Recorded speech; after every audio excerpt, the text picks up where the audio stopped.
Daniel. Hallo. Müde. Ich bin auch müde. Wie ich super müde.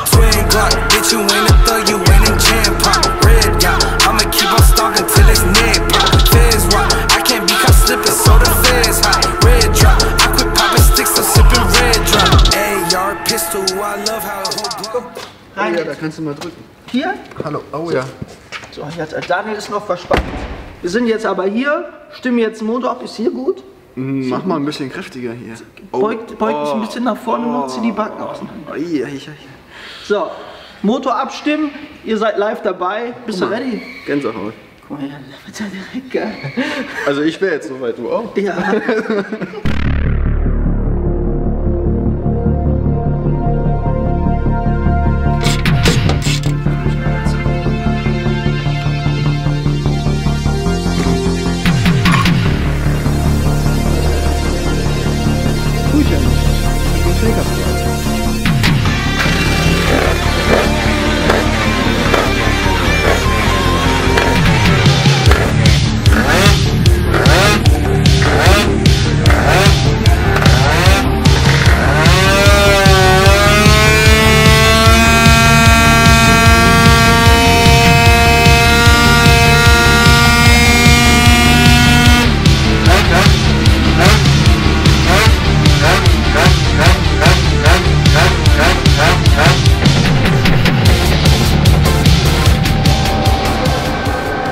Er hat ja schon 30 PS. Er hat ja schon 30 PS. Fall nicht hin, Bobby. Wäre fast passiert. So, aber vom Drehzahlverlauf, was würdest du dazu sagen? Ist nicht eingeblendet. Okay. aber hier, Ja, das ist Schlenker. Drehmoment. Ja, der Drehmoment, ne? Was? Dieser Schlenker ist, wenn ich Gas gebe. Ja, das ist mir klar. Ich meine, das rote. Der macht ja erst so. Übertrieben. Ja, weil die Bremse noch an war. Ah, okay. Gut. Also erstmal den Prüfstand umbauen, damit du mehr Abstand vom Motor hast. Ja, das geht. Mit falls dann die Luft fliegt, damit du nicht aussiehst wie ein Streuselkuchen. Ja. Aber die Scheiße fliegt ja wenn immer nach hinten, also du stehst da grundsätzlich auch ganz gut. Super. Hier vorne hast du ja prinzipiell zu wenig Drehzahl. Jetzt gucken wir weiter da hinten, so bei 115 geht's los. Bis 135, ab da steigt die Drehzahl immer. Könnte man jetzt gucken, ob die Gegendruckfeder schlicht und ergreifend einfach zu hart ist. Ne? Vorne lässt er den Wandler nicht aufgehen und hinten drückt er halt kräftig gegen. Somit steigt die Drehzahl halt einfach kontinuierlich. Ist genau der andere Fall zu der ZIP. Genau, das Gegenteil. Genau umgekehrt. Ja. Okay. Kann aber auch sein, dass das so total gut ist und wir sehen uns in ein paar Stunden wieder. Genau das ist das Ergebnis unseres Feierabend.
Also Eingangsmessung, erster Lauf, so wie der Motor war, wie er gekommen ist, mit knappen 30 PS oder ziemlich genau 30 PS. Das sind die letzten beiden Läufe, 21 und 22 mit 22,3 am besten. Blaue Kurve ist die Eingangsmessung, rote Kurve, grüne Kurve ist, wie es jetzt ist, deutlich zu sehen. Übers gesamte Band mehr Leistung, gerade im hinteren Geschwindigkeitsbereich. Ja, ein guter Unterschied von 5 PS halt. Ne? Leistung geht länger gehalten, Drehzahl verläuft sauber. Guck mal hier unten. Erst so ein bisschen träge unten raus, jetzt ist er direkt da mit der Drehzahl, hält die Drehzahl auch sauber bis hinten. Ich gehe halt hier eher vom Gas, weil ich halt merke, dass ab 130 irgendwann der Arsch richtig ab ist. Halt. Das Getriebe ist halt so kurz. Es müsste halt eigentlich einen Tick länger, dann würde die Leistung auch entsprechend länger gehalten werden. Ja, aber für 150 Meter Sprint ist das doch gut so, oder?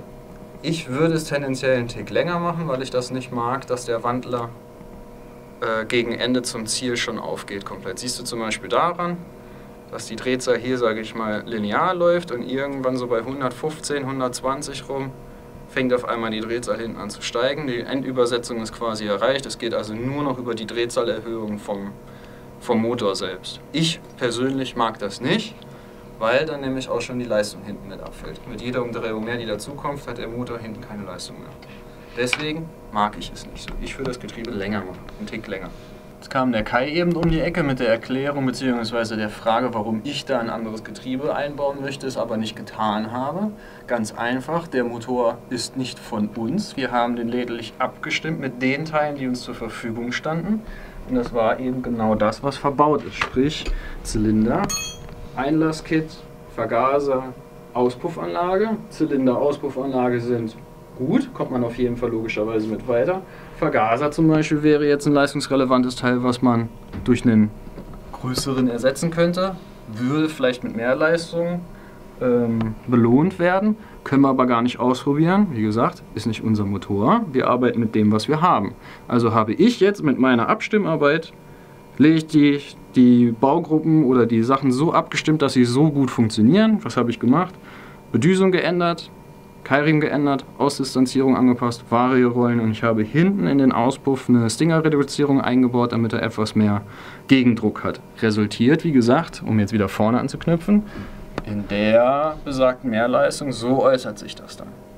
Da wurden jetzt keine krassen Komponenten irgendwie gewechselt, keine neue Vario, keine andere Auspuffanlage, kein anderer Brennraum, kein anderer Vergaser, Membranblock etc. pp. So wie es ist, haben wir das jetzt gemacht.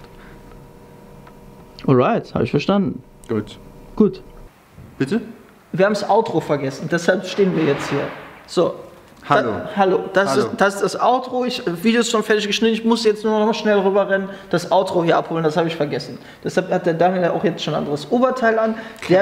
Der hat nämlich jetzt gleich Urlaub in einer Stunde. Deshalb, ich tüte das jetzt hier noch schnell ein. Ne? Wir hoffen, das Video hat euch gefallen. Demnächst geht es weiter mit Zippi. Ne? Zippi nochmal. Vielleicht auch Rennstrecki, Leppi. Ne? Und was machst du? Du guckst die. Merkst du das? Das ist. Ne? Falls euch das Video gefallen hat, lasst einen Kommentar da, lasst ein Like da, abonniert uns, empfehlt uns weiter. Wir machen weiter mit Videoprojekten. Das Wetter wird ja jetzt auch langsam besser. Nichtsdestotrotz, in erster Linie möchte ich dir in diesem Auto auch mal vor der Kamera einen schönen Urlaub wünschen. Der Dan hat auch Geburtstag am Montag, da könnt ihr auch in die Kommentare schreiben. Vorab schon mal. Ne? Schönen Urlaub. Wir sehen uns dann morgen auf meiner LAN-Party. Tschüss.